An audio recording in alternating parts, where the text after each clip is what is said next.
আমি যদি এইভাবে মরি আমার হাতটা ছুটাবেন না। এগুলোকে বলা হয় ওসিয়ত। ফুরফুরার আবু বকর সিদ্দিক রহমতুল্লাহ মুরিদের বাড়িতে আসছিলেন, 3 দিন ছিলেন, পেশাব পায়খানা করে নাই। মুরিদ জিজ্ঞাসা করে, হুজুর 3 দিন আপনি আমার বাড়িতে থাকলেন, পেশাব পায়খানা করলেন না? মুজাদ্দাদে জামান ফুরফুরার আবু বকর সিদ্দিক রহমতুল্লাহ বলছে, বাবা তোমার চোখ আর আমার চোখ এক চোখ না। চারিদিকে তাকায় দেখি শুধু আল্লাহর ওলি ঘুমায় আছে, আমি আবু বকর পেশাব করার জায়গা পাই না। ধরো চরণ, চরণ মানে কি? ধরো চরণ ছেড়ো না, দয়াল মুর্শিদ কাউরে ফেলে দিবে না। বাবারে গাঁজাখোরদের কথা দামও আছে। আবু বকর সিদ্দিক রহমতুল্লাহের পীরের নাম সুফি ফতে আলী শাহ রহমতুল্লাহ। আমি কমপক্ষে 50 বার জিয়ারত করেছি কলকাতা মানিকতলা। উনি আল্লাহর ওলি ছিলেন ফুরফুরার। উনার এক পীর ভাই ছিলেন ভারতের পশ্চিম দিনাজপুর। দিনাজপুর 2 ভাগ হয়ে গেছে, ভারত পাইছে 1 ভাগ, বাংলাদেশ পাইছে 1 ভাগ। হিলি হলো দিনাজপুর আমাদের। ভারতের পশ্চিম দিনাজপুর, মুর্শিদাবাদ, নদিয়া, শান্তিপুর, বিহার, বীরভূম, কোন জালিয়াতি কথা বাঙালি হুজুরের কাছে নাই। আমি এমন কোন ডিস্ট্রিক্ট নাই যে ভারতে ওয়াজ করি না। ভাইরা আমার, বন্ধুরা, হলদিবাড়ি পীর সাহেব হলো আবু বকর সিদ্দিকের পীর ভাই, দুজনই সুফি ফতে আলীর মুরিদ। আমাদের দেশের তরিকার নিয়ম, উনি যদি আগে ফুলতলিতে মুরিদ হয়, পরেরটা উনাকে বড় ভাই বলে কিনা? বলে না? উনি আগে মুরিদ হয়েছে, বড় ভাই ভালো আছেন, ঠিক কিনা? হলদিবাড়ি পীর সাহেব পরে মুরিদ, আবু বকর সিদ্দিক আগে মুরিদ। 2 পীর ভাই কথা হচ্ছে। আপনাদের কষ্ট হচ্ছে না তো?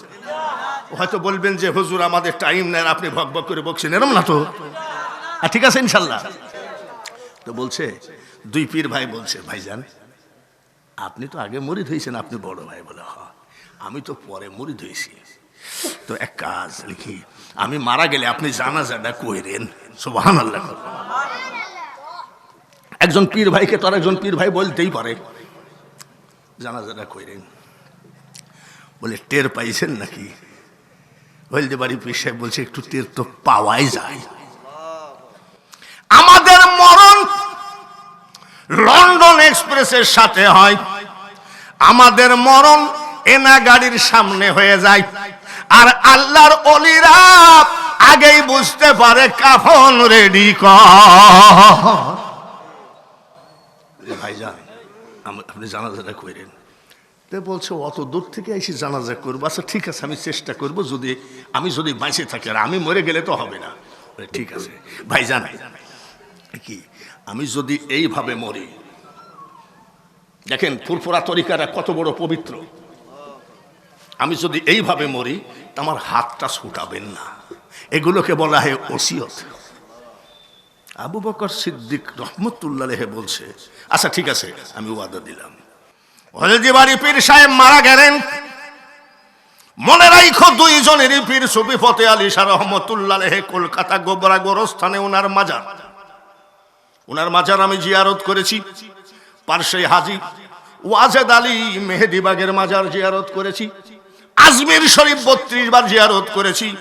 নিজের গল্প দিতে গেলে অহংকার আসবে বলে আমি এই সব গল্প দিতে চাই না। ঠিক আছে, হলদিবাড়ি পীর সাহেব মারা গেলেন। আবু বকর সিদ্দিক ফুরফুরা থেকে আসলেন। ফুরফুরা আমি 3 বার প্রধান বক্তা হয়ে ওয়াজ করেছি। কোথায়? হুগলি জেলা ফুরফুরায়। তো এসে দেখে ঠিক এইভাবে মারা গেছে। ওলিদের মালিককে, ওলিদের বন্ধুকে, আল্লাহর বন্ধুকে জোরে কন। দোস্ত আমার মুহাম্মদ রে, আমার নামের সাথে জড়িত, যাহার সৃষ্টি না হইলে কিছুই পয়দা না হইত। ঠিক আছে, লাশ ধোয়াও। খেয়াল করেন কথাটা, মারাত্মক কথা। লাশ ধোয়াও। তো লাশ ধোয়াতে যাই একজন টান মারছে। ওনার ওসিয়ত ছিল, ভাইজান আমার হাতটা যেন না সরায়। হাত ধোয়ানো পাটি টান মারছে। ফুরফুরা আবু বকর সিদ্দিক মুজাদ্দাদে জামান বলে, এই রাখো, ওখানে টান দিও না।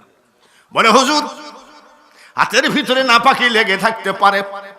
এই মুজাদ্দাদে জামান আবু বকর সিদ্দিক রহমতুল্লাহ আলাইহি বলেছিলেন, পাগলরা রে, আল্লাহর ওলি হয়ে গেলে তার বডি আর নাপাক হয় না। ফুলতলি পীর সাহেবরা পাক এবং পবিত্র, এতে কোনো সন্দেহ নাই নাই নাই। ভাইরা, কিছু পুঁটি মাছ লাফালাফি করে, বেদাত বেদাত এরকম বলে না। আল্লাহর ওলিরা সামনে যত দূর দেখে, পিছনেও তত দূর দেখে। বেদাত বেদাত করে মরতেছে। ধোয়ানো পাটি যারা ধোয়াচ্ছে তাদেরকে বলছে, তোমরা সরো চলো যাও। লাশ ঘেরা করা। জিজ্ঞাসা করছে, ভাইজান কিছু বেদাতের দল পুঁটি মাছ লাফাচ্ছে, তো সব তাড়াই দিছি, হাতের ভিতরে কি ধরে আছেন? সুবহানাল্লাহ। লাশকে জিজ্ঞাসা করতেছে, ফুরফুরার হুজুর, পীর ভাই, হাতের ভিতরে কি ধরে আছেন? আল্লাহর ওলি মরা না জিন্দা? আরো জোরে কর। হাদিসে লিখন, আউলিয়ারা রহে জিন্দা, নাই তাদের মরণ। সব কানা সরাইয়ে দিছি, বলেন কি ধরে আছেন? লাশের ভিতর থেকে কথা আসতেছে, ভাইজান, এই ফুরফুরা তরিকা, ভাইজান কেউ যদি জানা করে, আপনি কবর দিয়ে দোয়া করে চলে যায়েন, কিন্তু আমার হাতটা ছুটায়েন। বলে হাতের ভিতরে কি আছে? মরা লাশ বলতেছে, আজরাইল যখন বুকে হাত মেরে দিল, ডাইনে বামে কেউ বন্ধু আমি পাই নাই।